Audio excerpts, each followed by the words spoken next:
Hello everyone, welcome to my YouTube channel topper study world.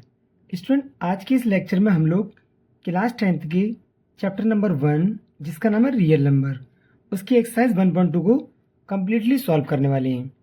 दोस्तों, इससे पहले के लेक्चर में हमने एक्सरसाइज 1.1 को कंप्लीट सॉल्व कर लिया था। तो अगर आपने उस वीडियो को अभी तक नहीं देखा है तो आप चैनल पर जाकर आप वीडियो को सर्च करके देख सकते हैं आराम से। और अगर आप चैनल पर नए हैं तो चैनल को सब्सक्राइब कर लीजिए, जिससे कि आपको सारे लेक्चर कम्प्लीटली आपको आराम से मिल सके। तो चलिए दोस्तों, हम अपने क्वेश्चन को स्टार्ट करते हैं। दोस्तों, पहला क्वेश्चन हमें क्या दिया गया है? Prove that √5 is irrational number.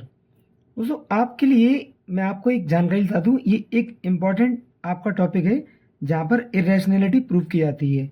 तो क्वेश्चन में आपके पास कभी √5, कभी √3, कभी √2 या कोई भी इरेशनल नंबर प्लस में, माइनस में या अपॉन में, इस तरह के क्वेश्चन हमारे पास प्रूव करने के लिए एक क्वेश्चन आता ही आता है बोर्ड के अंदर। तो आपको बड़े अच्छे ढंग से इसे समझना है। तो थोड़ा थ्योरेटिकल क्वेश्चन है, इसमें आपको कुछ थ्योरी भी लिखनी होगी।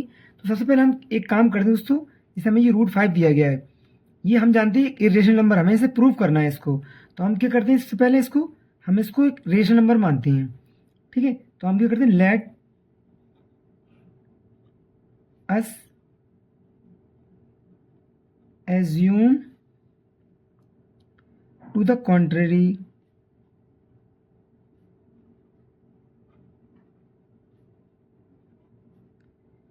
that √5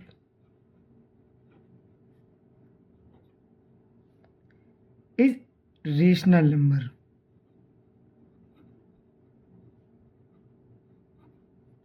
मतलब दोस्तों, हमने पहले क्या किया, हमने √5 को एक रेशनल नंबर मान लिया। अब आप जानते हो कोई भी रेशनल नंबर हमारा P/Q की फॉर्म में आता है।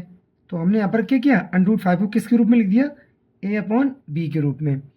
और यहाँ पर जो A एंड B, ये दोनों A और B हैं, A and B are coprime number, A and B are coprime number. Okay, और आप बड़े अच्छे से जानते हैं, मैंने पहले लेक्चर में आपको सारे नंबर्स के बारे में अच्छे समझाया था। तो को प्राइम नंबर दोस्तों वो होते हैं जिनकी केवल और केवल 1 के अलावा कोई एचसीएफ नहीं आता, मतलब उसमें केवल 1 ही कॉमन होता है नंबर, बाकी और कोई नंबर कॉमन नहीं आता उसके अंदर, तो उसी को हम को प्राइम नंबर बोलते हैं। दोस्तों, अब हमें क्या करना है, ये हमारा B/, में, तो हम इसको 1/2 में ले आएंगे √5 के पास। तो ये हमारा क्या बनेगा, √5B इक्वल टू में A। ठीक है, अब क्या करना है, आप दोनों साइड में स्क्वायर कर दें। तो यहाँ पे लिख लीजिए squaring on both side, squaring on both side. ठीक है, जब हम स्क्वायर करेंगे दोनों तरफ तो ये क्या होगा, √5B का होल स्क्वायर और बराबर A का स्क्वायर। आप बड़े अच्छे से जानते हैं कि स्क्वायर से रूट हमारा कट जाता है, तो हमने स्क्वायर से रूट कटा दिया। तो हमारा इधर क्या है बच्चों, 5B² इक्वल टू में A²। हम एक काम करते हैं, 5 को A की अपॉन में लेकर आते हैं। तो B² इक्वल टू क्या होगा बच्चों, A² अपॉन में 5। ठीक है, अब हमें देखना ये है कि हम जब देख पा रहे हैं यहाँ पर A² की वैल्यू कौन डिवाइड कर रहा है बच्चों, 5 डिवाइड कर रहे हैं यहाँ पर। ठीक है, A² की वैल्यू बच्चों हमारा कौन सा नंबर डिवाइड कर रहा है, 5 डिवाइड कर रहा है। तो हम यहाँ पर अब क्या करेंगे, यहाँ पर हम एक लैंग्वेज लिखेंगे कि A² को अगर 5 डिवाइड कर रहा है तो 5 जो है वो A को भी डिवाइड करेगा। ठीक है, तो यहाँ पर हम साइड में लिख लेते हैं A² is divisible by, A² is divisible by 5, A is also divisible by 5।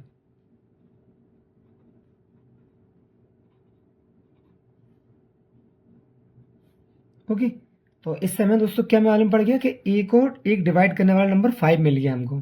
ठीक है, तो ऐसे ही हम क्या करेंगे, यहाँ पर हम एक नंबर अपने पास से मानेंगे। क्या, इसे हम एक काम करते हैं, इस वाली इक्वेशन को हम इक्वेशन नंबर 1 मान लेते हैं। ठीक है, अब हम जानते हैं कि हमारे पास क्या है, हम इसको इसकी जगह पर इक्वेशन नंबर 1 में A की जगह पर एक अलग नंबर मानते हैं, late A equal to 5C। आपको यहाँ पर एक बात याद रखनी है, अगर आपको रूट 5 प्रूव करना हो तो आप 5c मानेंगी, रूट 3 प्रूव करना हो तो रूट मतलब यहाँ पर 3c मानेंगी, रूट 7 प्रूव करना हो तो 7c। ये आपके ऊपर डिपेंड है, ठीक है, जो आपको प्रूव करना है आप उसी नंबर को यहाँ पर लेके चल सकते हैं। तो अब देखिए दोस्तों, ए बराबर हमने 5c लिया, यहाँ पर आप क्या करना है, इसी वैल्यू को हमने ए वाली वैल्यू इक्वेशन नंबर 1 जहाँ पर ए लिखो हम पुट करेंगे इस वैल्यू को, ठीक है, या हम इसमें पुट कर लेते हैं इस वाली वैल्यू में। तो क्या करना है हमें, put a equal to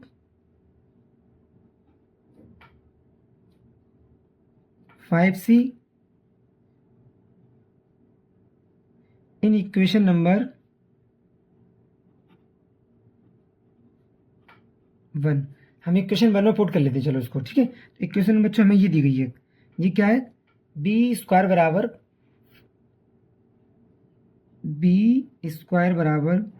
A square upon में 5। हम इस ए की जगह पर क्या पुट करेंगे, इस 5c वैल्यू को पुट कर लेंगे। तो देखिए क्या बना हमारे पास, बी स्क्वायर बराबर 5c का होल स्क्वायर अपॉन में 5।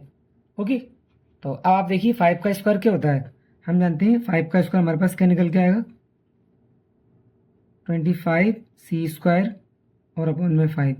तो जब हम इसको डिवाइड करेंगे इससे 5 से, तो ये 5 टाइम और वैल्यू वापस क्या निकल कर आई, और इस 5 का आप बी में आप डिवाइड कर दीजिए, तो ये हमारा क्या बनेगा, बी स्क्वायर अपॉन में 5 इक्वल टू में सी स्क्वायर। तो बस आपने बच्चों यहाँ पर क्या देखा कि अब जो 5 नंबर है वो बी को भी हमारे डिवाइड कर रहा है। तो जो सेम लाइन हमने यहाँ पर लिखी थी वही हम यहाँ पर भी लिखेंगे, इस लाइन को भी, ठीक है। तो किस तरीके से आप लिखेंगे इस चीज़ को, b square is divisible by 5, b square is divisible by 5, b is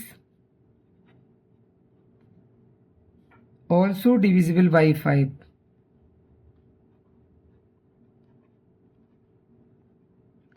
ठीक है, ये आपको यहाँ से एक बात समझ में आ गई कि हमारे पास, इसे आप इक्वेशन नंबर 2 मान लीजिए इसको, ठीक है। तो आपको बच्चों एक बात अच्छे समझ में आ गई कि जो 5 है वो ए को भी डिवाइड कर रहे थे यहाँ पर इक्वेशन नंबर 1 के अकॉर्डिंग, और इक्वेशन नंबर 2 के अकॉर्डिंग ये बी को भी डिवाइड कर रहा है। तो ए और बी जो हमने स्टार्टिंग में क्या माने थे, हमने ए और बी को क्या माना था बच्चों, ए and b are coprime number. तो ए और बी को प्राइम नंबर तो हमारे रहे ही नहीं। अब इसका मतलब ये हमारा इसलिए ऐसा हमारा क्यों हुआ है, ये हमारा हुआ है अजम्पशन की वजह से। जो हमने अजम्पशन रेशनल मानी थी वो हमारी रॉन्ग अजम्पशन थी, ठीक है। तो हम इसमें क्या करेंगे, हमें केवल छोटा सा एक लैंग्वेज लिखना है उसमें, और हम उसमें क्या लिखेंगे, from equation number 1 and 2, from equation 1 and 2। तो हम इसमें यहाँ पर क्या लिख लेंगे, ए and be having common factor 5, so this contradiction is arisen because of our wrong assumption has under root 5 is irrational। तो आपने यहाँ पर क्या देखा बच्चों कि हमारे पास इसमें से एक ए और बी जो नंबर था उसमें 5 नंबर हमारा कॉमन मिला जो दोनों को डिवाइड करा था, इसलिए हमारे पास ये कॉन्ट्रडिक्शन था। और हम हर क्वेश्चन को अपनी इसी लैंग्वेज से आराम से कंप्लीटली सॉल्व कर लेंगे। और आपको बता दूं ये लॉन्ग क्वेश्चन हमारे पास हर बार आपके किसी न किसी सेट में आपको ये एग्जाम में देखने को मिल जाता है, ठीक है। तो आप कंप्लीटली क्वेश्चन अच्छे से सॉल्व कर लीजिए इसको, और हम चलते हैं नेक्स्ट क्वेश्चन की तरफ। ओके, तो क्वेश्चन नंबर 2 दोस्तों हमें क्या दिया गया है, क्वेश्चन नंबर 2 हमें दिया गया है कि prove that 3 + 2 √ 5 is rational number. Okay, तो बच्चों अब हम यहाँ पर देखते हैं कि हमें इस नंबर को कैसे प्रूव करना है। सारे क्वेश्चन आपके एक जैसे ही हैं बच्चों, बस आपको करना ये है कि कुछ थोड़ी लैंग्वेज लिखनी होगी आपको इन क्वेश्चन में। जैसे हम इसमें क्या करेंगे, पहला लाइन हम ये लिखेंगे इसमें,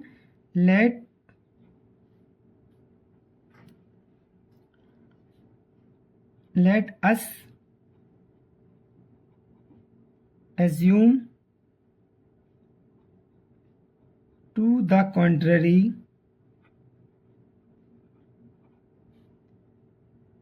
that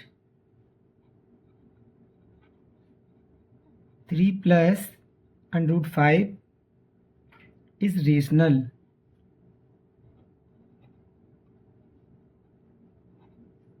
हमने क्या किया बच्चों, हमने यहाँ पर एक काम किया, हमने इसको एक रेशनल नंबर माना। और आप अच्छे से जानते हैं कि अगर कोई रेशनल नंबर होता है तो उसको हम a/b की फॉर्म में बड़े आराम से लिख पाते हैं। तो 3+2√5 इक्वल टू क्या है, a/b। और हम फिर यहाँ पर क्या करेंगे, जहाँ a and b are coprime, और को प्राइम आप अच्छे से जानते हैं, को प्राइम नंबर बच्चों हमारे क्या होते हैं, को प्राइम नंबर उन्हीं नंबर्स को बोलते हैं कि जिनमें एक के अलावा कोई और नंबर कॉमन नहीं आता। ठीक है, तो अब हम एक काम करते हैं, अब हमारा मेन पर्पस बच्चों ये रहेगा, ये क्वेश्चन इंपॉर्टेंट है काफ़ी, कि आपकी जो √5 वाली वैल्यू वो सिंगल लेफ्ट हैंड में रहेगी, बाकी ये दोनों नंबर आपको इधर भेजनी है। तो आप क्या करें, पहले 3 को इधर भेज दिया आप, तो ये हमने क्या किया, 2√5 इक्वल टू में a/b, अब 3 इधर आएगा तो माइनस को हो जाएगा। ठीक है, तो अब इसको सॉल्व कर लीजिए, 2√5 इक्वल टू a-3b, b का मल्टीप्लाई 3 में कर देंगे और अपॉन में b। ठीक है, अब ये 2a इंटू में इसको डिवाइड में ले जाइए आप, तो हमारे पास क्या बचा, √5 इक्वल टू a-3b, और बच्चों अपॉन में क्या आएगा, 2b। ठीक है, तो अब हमें दिख रहा है यहाँ पर एक नंबर क्या है, इरेशनल, और ये नंबर हमारा कैसा है, रेशनल। तो क्या कभी ऐसा पॉसिबल है, इरेशनल नंबर कभी भी रेशनल नंबर के बराबर आ ही नहीं सकता। अब यहाँ पर ऐसा क्यों हो रहा है, क्योंकि since a and b are integers,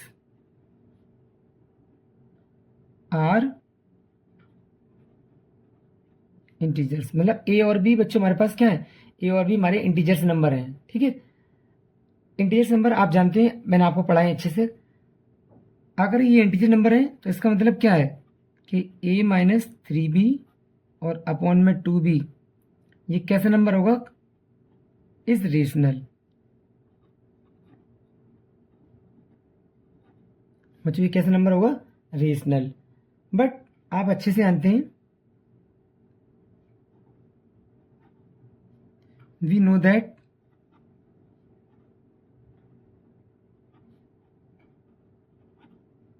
हम क्या जानते हैं कि जो हमें √5 दिया गया, ये एक कैसा नंबर है बच्चों, ये एक इरेशनल नंबर है। We know that √5 is irrational.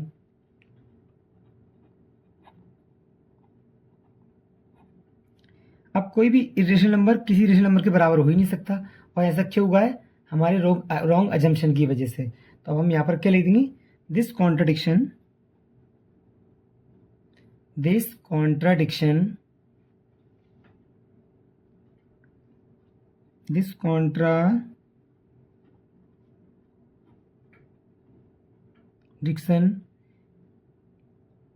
is arisen because of our wrong assumption।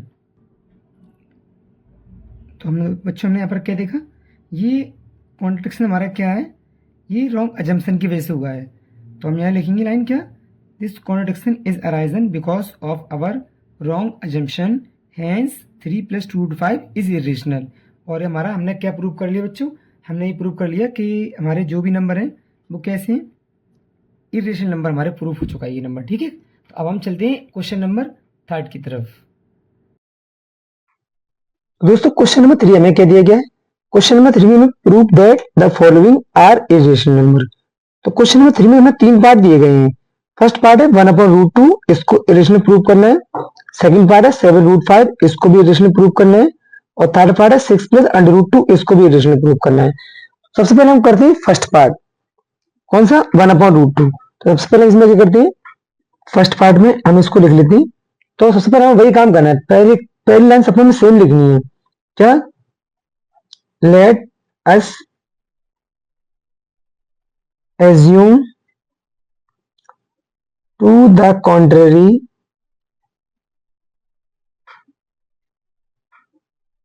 that 1/√2 is rational। ये लाइन आपको सारे क्वेश्चंस में सेम ऐसे ही लिखनी है, ठीक है, बस जो डिजिट हो उसको चेंज करना है आपको।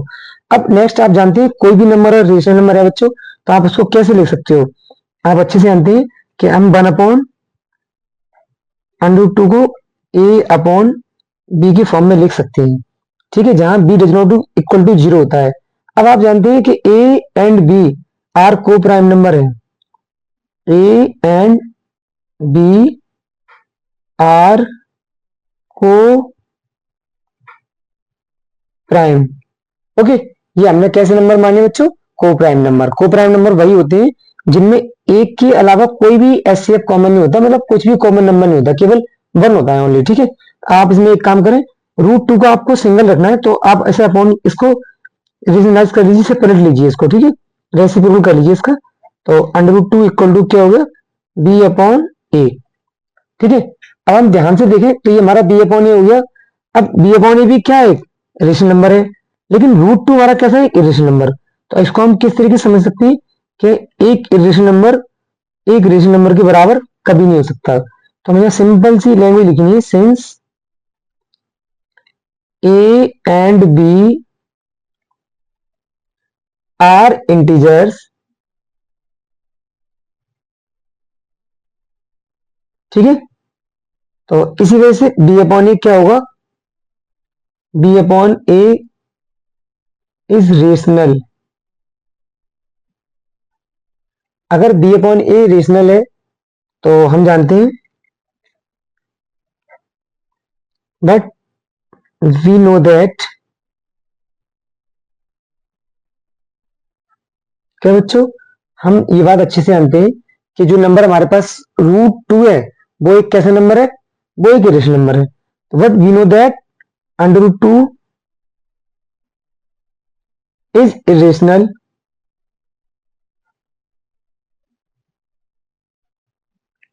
अब बी अपॉन इरेशनल है और ये इरेशनल है, तो ये हमारा क्यों ऐसा हुआ है? ये हमारी रॉन्ग अजम्पशन की वजह से हुआ है। तो यहां पर हम क्या लिखेंगे? दिस कॉन्ट्रडिक्शन, जो हमने पिछले क्वेश्चन में लिखा था, ये आपको सेम ज्यादातर सभी क्वेश्चन में इस लाइन को आपको लिखना ही लिखना है। तो हम इसको किस तरीके से लिखेंगे वो देख लेते हैं। तो दोस्तों हमने इसमें क्या लिखा? A and B are integers. B upon A is rational, but we know that under root 2 is irrational. This contradiction is arisen because of our wrong assumption. Hence 1 upon root 2 is irrational. ठीक है, मतलब सीधे से वही है कि A और B कैसे हैं? इंटीजर है, तो B अपॉन ए कैसे नंबर होगा? रेशनल। लेकिन हम जानते हैं अंडर रूट टू कैसा नंबर है? इरेशनल। तो कोई भी इरेशनल नंबर रेशनल नंबर के कभी बराबर नहीं आ सकता। और ये हुआ क्यों है? तो this contradiction is arisen because of our wrong assumption. ये हुआ बच्चों इसलिए कि हमने गलत अजम्पशन की थी शुरुआत में। हमने यहाँ पर क्या माना था? हमने माना था वन अपर रूट टू को कैसा नंबर? रेशनल नंबर, जो कि है नहीं। ओके, हम चलते हैं नेक्स्ट क्वेश्चन की तरफ। तो दोस्तों हमें क्वेश्चन नंबर सेकंड में क्या प्रूव करना है? Prove that 7 root 5 is irrational. Same सारे क्वेश्चन बच्चों एक जैसे ही हैं, बस केवल आपको लैंग्वेज लिखना आनी है बस खाली। तो पहला तो हम जानते हैं क्या लिखेंगे आप? Let us assume, let us assume to the contrary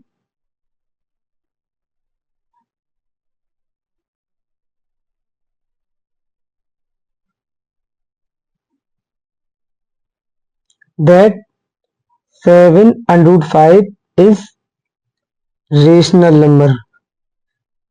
तो हम सबसे पहले इसको क्या मानते हैं? रेशनल। ठीक है, और आप जानते हैं कोई भी रेशनल नंबर हमारा कैसे होता है? ए अपॉन बी की फॉर्म में या पी अपॉन क्यू की फॉर्म में। तो हम जानते हैं क्या करेंगे हम? 7 upon root 5 equal to a upon b, और यहाँ ए और बी क्या है? A and b are coprime. Okay, तो अब हम यहां पर क्या देखेंगे? अब हमें सिंपल सा इसमें एक काम करना है कि हम 7 को अपॉन में लेकर आएंगे इसकी। तो हमने यहां पर देखा अंडर रूट 5 इक्वल टू क्या हो गया? ए अपॉन 7b। ठीक है, तो हम जानते हैं यहां पर कि रूट 5 एक कैसा नंबर बच्चों? एक इरेशनल। ठीक है, और ए अपॉन 7 भी कैसा नंबर है? एक रेशनल। तो ये दोनों आपस में कभी बराबर नहीं हो सकते। क्यों नहीं बराबर हो सकते? Since a and b are integers. हमें एक लैंग्वेज लिखनी है जो हम और भी क्वेश्चन लिख के आ चुके हैं। सिंस ए एंड बी, तो उस लैंग्वेज में ये लिखनी है कि a upon 7b is rational, but we know that under root 5 is irrational. This contradiction is arisen because of our wrong assumption. Hence 7 root 5 is irrational number, और हमारा question completely proof हो जाता है। ठीक है, तो आप देख पा रहे हो दोस्तों कि इसमें कुछ भी हमारा ऐसा नहीं है जो हम क्वेश्चन में ना कर सके। बस हमें केवल करना क्या है, लैंग्वेज को हमें समझना है कि लैंग्वेज किस तरह से लिखनी है आपको, ठीक है। सारे क्वेश्चन एक जैसे होते हैं, आप बड़े आराम से कर पाएंगे। एक क्वेश्चन को अगर आप समझ लिए अच्छे से तो बाकी सारे क्वेश्चन आप खुद ही कर लेंगे, ठीक है। बस केवल आपको लैंग्वेज समझ में आनी चाहिए, इसलिए लैंग्वेज मैंने आपको कंप्लीटली पूरी समझा दी है कि किस तरीके से लिखनी है आपको, ठीक है। अब इसी तरीके से हमारा एक लास्ट क्वेश्चन है इस चैप्टर का भी और इस एक्सरसाइज का भी। तो क्वेश्चन क्या है, prove that 6 plus under root 2 is irrational. तो वही सेम काम हम पहले की तरह हमें इसमें भी करना है। Let us assume to the contrary that 6 plus under root 2 is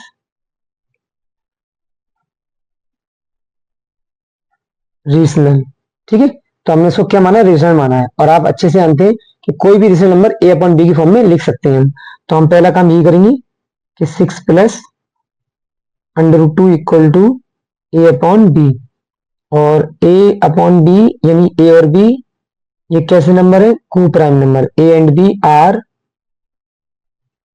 को प्राइम। और को प्राइम नंबर वो होते हैं जो किसी की टेबल में नहीं आते, मतलब केवल उनमें एस या